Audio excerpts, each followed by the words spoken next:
mahasiswa semester 5 jurusan Ilmu Kesehatan Masyarakat Fakultas Kesehatan Masyarakat Universitas Nusa Cendana. Jadi teman-teman, di sini saya akan menjelaskan mengenai penyakit akibat kerja. Langsung saja, penyakit akibat kerja adalah gangguan kesehatan baik jasmani maupun rohani yang ditimbulkan atau diperparah oleh aktivitas kerja ataupun kondisi lain yang berhubungan dengan pekerjaan. Ciri-cirinya yang pertama berhubungan dengan pekerjaan atau lingkungan kerja. Yang kedua lama kerja. Ketiga tidak menular. Keempat tidak menurun. Lima tentunya lama karena masyarakat tidak terkena. Dan yang ketujuh ada kaitannya dengan waktu libur atau istirahat. Penyebabnya yang pertama pencapaian faktor seperti pekerjaan dan lingkungan fisik. Kemudian primary faktor ada lingkungan fisik, kimia dan ergonomi. Kemudian contributory faktor memperberat atau mencegah terjadinya penyakit. Teman-teman, di sini saya lebih menekankan kepada bahaya fisik. Jadi bahaya fisik itu sendiri adalah potensi bahaya yang dapat menyebabkan gangguan kesehatan terhadap tenaga kerja yang terpapar, misalnya terpapar kebisingan intensitas tinggi, suhu ekstrim, intensitas penerangan kurang memadai, radiasi, tekanan yang sangat tinggi, dan vibrasi. Selanjutnya head stress.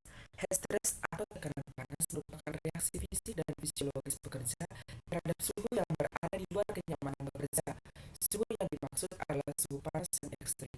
Para pekerja lapangan seperti pekerja konstruksi berpotensi menderita head stress dikarenakan terbiasa bekerja di lingkungan yang panas dalam waktu lama. Head stress terjadi ketika tubuh tidak mampu menyeimbangkan suhu tubuh normal dikarenakan besarnya paparan panas dari luar.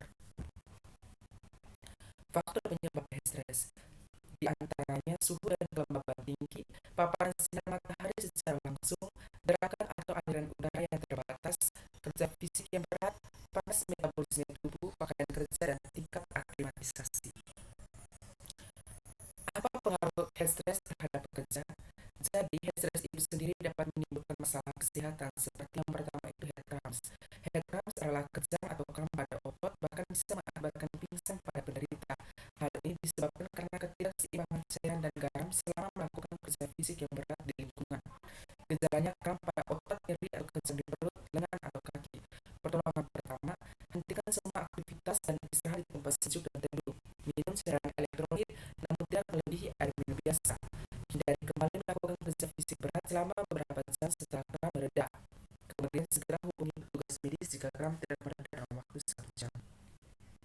Yang kedua itu ada head exhaustion. Head exhaustion terjadi akibat kurangnya cairan tubuh oleh volume darah. Kondisi ini terjadi jika jumlah air yang dikeluarkan seperti keringat melebihi dari air yang diminum selama terpapar panas.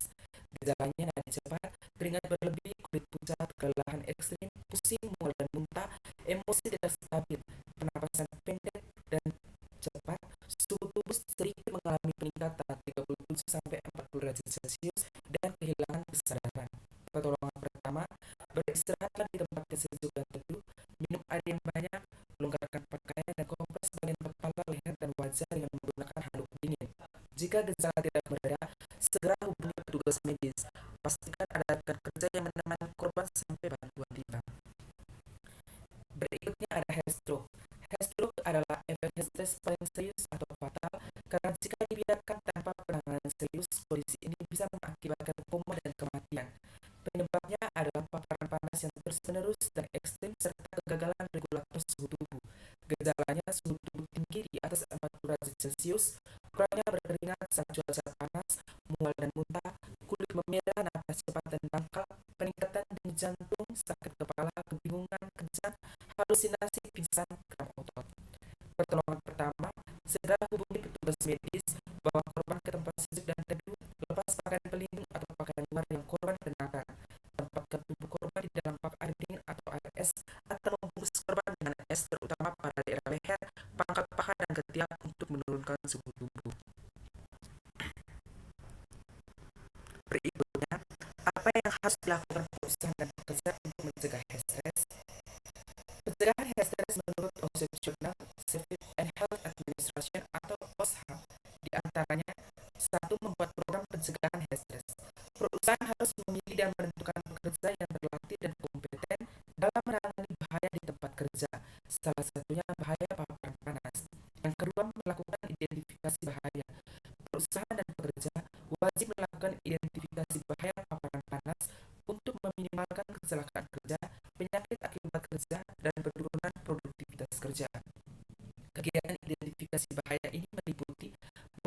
bahaya paparan panas dan risiko penyakit akibat panas bagi pekerja, menghitung indeks tekanan panas yaitu suhu kelembaban, kecepatan angin, suhu kering, suhu basah, dan suhu radiasi.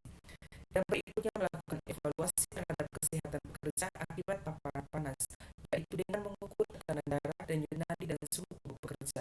Selanjutnya, menentukan langkah pengendalian dan perbaikan untuk meminimalkan bahaya paparan panas. Yang ketiga itu melakukan pengendalian teknik.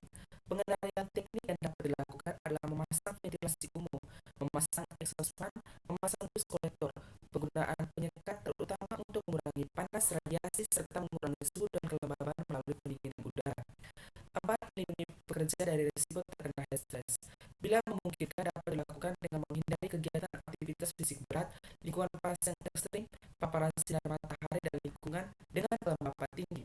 Bila tidak memungkinkan, dapat dilakukan dengan satu awali hari dengan minum air putih secukupnya, hindari alkohol dan minuman yang mengandung kafein karena dapat menyebabkan dehidrasi. Kemudian gunakan pakaian berwarna cerah, ringan atau tipis dan menyerap keringat seperti dari bahan katun.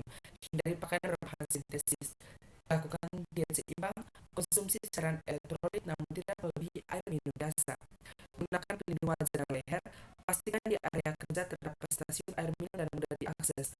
Minumlah 1 gelas air setiap 15 menit sekalipun belum merasa haus. Lakukan istirahat secara berkala saat melakukan pekerjaan berat di lingkungan dengan suhu panas dan kelembapan tinggi. Beristirahatlah di tempat sejuk dan teduh. Yang berikutnya, pertimbangkan untuk menyediakan wadah air bertanda khusus yang berisi air dan es untuk membasahi handuk, leher, dan lengan serta lainnya. Kemudian pantau kondisi fisik rekan kerja untuk mengetahui adanya tanda atau gejala penyakit akibat panas. Laporkan kepada supervisor bila menemukan rekan kerja yang mengalami stres. Dan kelima itu aklimatisasi. Aklimatisasi terhadap suhu tinggi merupakan proses penyesuaian diri seseorang terhadap lingkungannya. Aklimatisasi terhadap panas ditandai dengan penurunan suhu tubuh dan pengeluaran garam dari dalam tubuh. Proses aklimatisasi ditujukan kepada suatu pekerjaan dan suhu tinggi untuk beberapa waktu. Aklimatisasi panas biasanya tercapai setelah 2 minggu, tergantung faktor lingkungan kerja dan faktor pribadi individu. Selanjutnya, setiap pekerja baru dan pekerja lama yang absen selama 2 minggu atau lebih dari pekerjaannya harus dibayar dengan 20% beban kerja di hari pertama, lalu meningkat secara bertahap tidak lebih dari 20% beban kerja di hari berikutnya. Yang keenam itu mengatur waktu kerja. Perubahan jadwal kerja dan pengaturan frekuensi istirahat dilakukan dalam upaya untuk meminimalkan risiko paparan. Perusahaan dapat mengatur jadwal kerja dan istirahat dengan memperhatikan NAB paparan panas. Yang ketujuh itu memberikan pelatihan kepada pekerja. Perusahaan wajib memberikan pelatihan kepada pekerja mengenai bahaya dan efek paparan panas, gejala penyakit akibat panas, bagaimana cara dan kapan harus merespon bila timbul gejala awal, dan bagaimana cara mencegah penyakit akibat panas. Yang kedelapan itu melakukan pengawasan untuk tanda dan gejala awal. Pekerja bisa membuat sebuah sistem untuk memantau dan melaporkan tanda dan gejala awal penyakit akibat panas. Yang kesembilan itu membuat perencanaan dan pelaksanaan tanggap darurat. Buatlah prosedur tanggap darurat terkait penyakit akibat panas. Komunikasikan prosedur tanggap darurat tersebut kepada supervisor dan bekerja. Perencanaan tanggap darurat meliputi apa yang harus dilakukan seseorang bila mengalami atau melihat rekan kerja menunjukkan tanda penyakit akibat panas, cara menghubungi unit tanggap darurat, dan memperhitungkan berapa lama waktu yang dibutuhkan untuk petugas tanggap darurat tiba ke lokasi dan melatih pekerja dalam melakukan pertolongan pertama sampai bantuan tiba. Dalam penyusunan perencanaan tanggap darurat bisa melibatkan seorang profesional guna mendapatkan masukan tentang pembuatan prosedur tanggap darurat terkait penyakit akibat panas. Sekian dan